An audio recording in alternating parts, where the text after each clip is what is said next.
আসসালামু আলাইকুম সকলকে। সকলে কেমন আছেন? আশা করি সকলে খুব ভালো আছেন। আজকে আপনাদের জন্য যে রেসিপিটা নিয়ে হাজির হলাম সেটা হলো মাত্র 10 মিনিটে রাবড়ি রেসিপি, যেটা কিন্তু স্বাদে অসাধারণ খেতে এবং বানানো খুবই সোজা।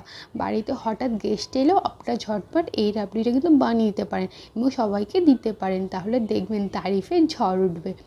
তো রাবড়িটা বানানোর জন্য আমি একটা প্যানের মধ্যে নিয়ে নিচ্ছি ফুল ফ্যাট 500 গ্রাম দুধ।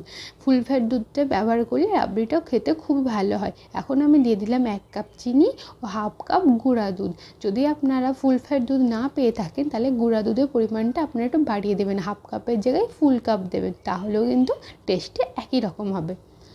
তো আমি প্যানটা গ্যাসের মধ্যে গরম করতে দিয়েছি। এখন আমি দুটো পাউরুটি নিয়েছি, পাউরুটির সাইডগুলো আমরা কেটে বাদ দিয়ে দেবো। তো আমি দুটো পাউরুটির সাইডই কেটে বাদ দিয়ে দিয়েছি।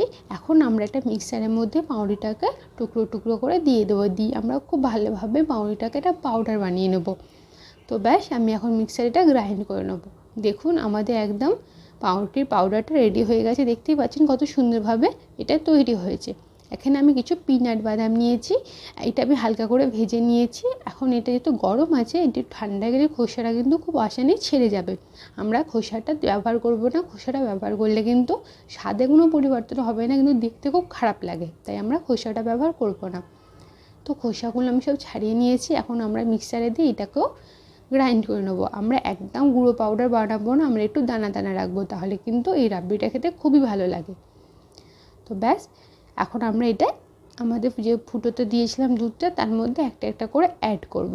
দেখতে পাচ্ছেন দুধটা ফুটে কিন্তু 20% কমে গেছে। এখন আমি এর মধ্যে দিয়ে দেবো দুটো এলাচ। আপনাদের কাছে যদি এলাচ গুঁড়ো থাকে আপনারা এলাচ গুঁড়ো দিতে পারেন এর মধ্যে। এখন আমি দিয়ে দিলাম আমাদের তৈরি করা ব্রেডের পাউডারটা। একটু ভালো করে আমরা নাড়াচাড়া করে নেবো। এই পর্যায়ে কিন্তু আমরা গ্যাসের ফ্লেমটা কমই রাখবো। এখন এর মধ্যে দিয়ে দেবো আমাদের বাদামের পেস্টটা, দিয়ে দিলাম। এখন দিয়ে মিক্সড করে নেবো। আপনারা চাইলে আপনারা এমনি আলমন্ড বা কাজু বাদামও ব্যবহার করতে পারেন, কিন্তু এই পিনাট বাদামের গুঁড়াটা দিলে কিন্তু এর টেস্টটা খুবই ভালো আসে। তো দেখতেই পাচ্ছেন কতটা ঠিক হয়ে গেল আমাদের মিশ্রণটা, দেখতেই পাচ্ছেন। এই পর্যায়ে আমি একটু সামান্য ফুড কালার দিয়ে দেব। আপনারা চাইলে এখানে কেশারও দিতে পারেন অথবা কিছুই না দিতে পারেন, এমনি তো দেখতে কিন্তু ভালোই লাগবে। তবু আমি এখানে একটু ফুড কালার দিয়ে দিলাম যাতে জিনিসটা দেখতে আরও বেশি ভালো লাগে। এখন আমি দিয়ে দিচ্ছি একটু গোলাপ জল, দিয়ে একটু নাড়াচাড়া করে নেবো। আপনারাও কিন্তু গোলাপ জলটা অতি অবশ্যই দেবেন, গোলাপ জলটা স্কিপ করবেন না। তো ব্যাস, আমাদের রাবড়ি কিন্তু রেডি হয়ে গেল। দেখতেই পাচ্ছেন কতটা ঠিক হয়ে গেছে। তো ব্যাস, এই পর্যায়ে আমি আমাদের গ্যাসের ফ্লেমটা অফ করে দেবো আর একটু নাড়াচাড়া করে নেবো যাতে সাইডে না বসে যায়। দেখতেই পাচ্ছেন কত সুন্দরভাবে তৈরি হয়ে গেল আমাদের রাবড়িগুলো। এখন আমি এখানে কিছু মাটির ভাঁড় নিয়েছি, যেগুলো আমি ভালো করে ধুয়ে নিয়েছি। এখন আমি একটা একটা করে ভাঁড়ে আমাদের রাবড়িটা দিয়ে দেবো। আপনাদের হাতে যদি টাইম থাকে অতি অবশ্যই এই রাবড়িটা ফ্রিজে রেখে একটু ঠান্ডা করে খাবেন, তাহলে দেখবেন খেতে আরও দুর্দান্ত লাগবে।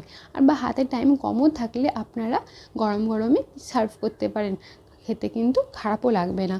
তো ব্যাস, আমি এখন দুটো করে কিশমিশ দিয়ে ওপর দিয়ে ডেকোরেট করে নিলাম। ব্যাস, কমপ্লিট হয়ে গেলে আমার রাবড়ি। রেসিপিটা কেমন লাগলো অতি অবশ্যই জানাবেন।